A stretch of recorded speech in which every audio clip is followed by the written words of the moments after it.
नमस्कार दोस्तों, हमारी आज की कहानी का नाम है लगाव।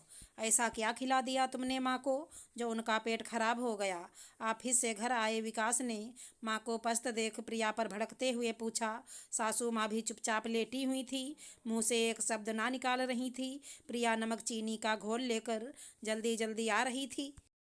विकास कमरे से प्रिया का हाथ पकड़कर खींचते हुए अपने कमरे में ले गया। प्रिया माँ हमेशा तो यहाँ रहती नहीं हैं, कुछ दिनों के लिए ही आती हैं। गांव में उनका खान पान रहन सहन सब सादा है और तुम अपनी ऊट पटांग चीज़ें माँ को खिलाकर बीमार कर देती हो ताकि वो यहाँ नहीं आए। दूसरे कमरे में बच्चे आपस में कानाफूसी कर रहे थे, पर विकास के जोर से बोलने की वजह से सब डरे हुए थे। बोलती क्यों नहीं हो? ऐसा क्या खिला दिया माँ को जो उनका पेट खराब हो गया? प्रिया के हाथ से गिलास ले माँ को पानी पिलाया। सही कह रहा हूँ ना? ये सास है ना तुम्हारी, इसलिए परवाह नहीं करती हो? अपनी माँ होती तो बहुत परवाह करती। सब समझ रहा हूँ तुम्हारे इरादे को।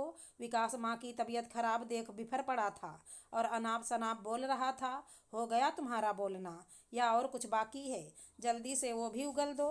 प्रिया भी आपा खोते हुए बोली। हो गया, अब बोलो।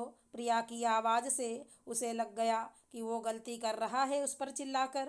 आज बच्चे, प्रिया आगे कुछ कहती उससे पहले दोनों बच्चे दरवाज़ा खटखटाने लगे। आ जाओ। जैसे ही विकास ने कहा, दोनों आकर प्रिया के पास खड़े हो गए।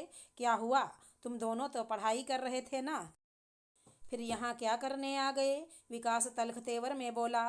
पापा, आप घर आते दादी की हालत देख मम्मा पर गुस्सा करने लगे, पर एक बार भी ना तो ठीक से पूछा ना दादी ने मुंह खोला। सच सुनना है आपको या मम्मी पर गुस्सा करना, ये सोच लो पहले। अब हम बच्चे नहीं रहे। पापा, आप इस तरह बात बात पर मम्मी को डांटते रहते हो, ये देखकर हमें जरा भी अच्छा नहीं लगता। ये हमारी माँ है, जैसे दादी आपकी माँ। बड़ी बेटी नीरू ने विकास से कहा। विकास को आभास होने लगा कि बच्चे सच में अब बड़े हो रहे हैं और जो देखेंगे उसका असर भी उन पर होगा। शब्दों में नरमी लाते विकास दोनों बच्चों से सॉरी बोले और बोले, अब बताओ दादी ने ऐसा क्या खाया है? पापा, आज मम्मी पास के सुपरमार्केट से सामान लाने जा रही थी। हमने अपने लिए डोनेट लाने को कहा।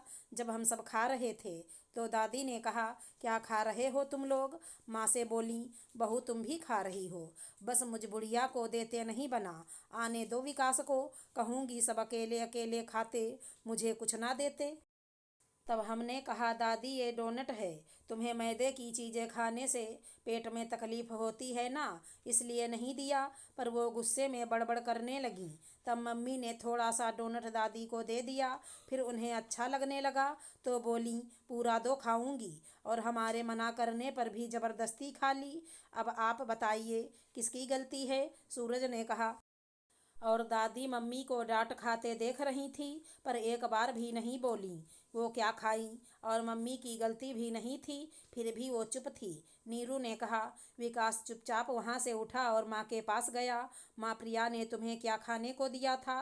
वो तो कह रही दोपहर में बस आपने हल्का खाना खाया था, उससे तकलीफ हो, ऐसा नहीं लग रहा। बच्चे तो डोनट खाए थे, वो बता रहे थे। आपका भी मन कर रहा था, पर आप शायद नहीं खाई। विकास ने माँ से पूछने के ध्येय से पूछा। हाँ, वहीं तो खिला दिया सबने। ये कहकर, खाकर देखो, बहुत टेस्टी है। अब मुझ बुढ़िया को क्या पता वो क्या चीज़ है, पूरा एक खिला दिया। माँ ने अपनी गलती छिपाते हुए कहा। माँ, तुम अपना ध्यान नहीं रखोगी तो कोई भी तुम्हारा ध्यान नहीं रख सकता। बच्चों ने सब बता दिया है मुझे। सब तुम्हें मना कर रहे थे, फिर भी तुमने खा लिया। अच्छी लगी तो? जब पता है तुम्हारा पेट कमज़ोर हो चला है, तुम्हें हल्का और सुपाच्य खाना खाना चाहिए।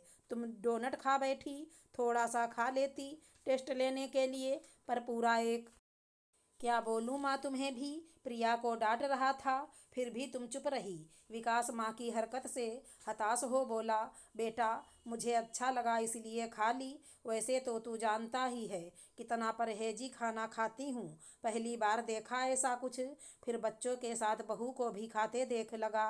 ये बच्चे ही नहीं, बड़े भी खाते हैं।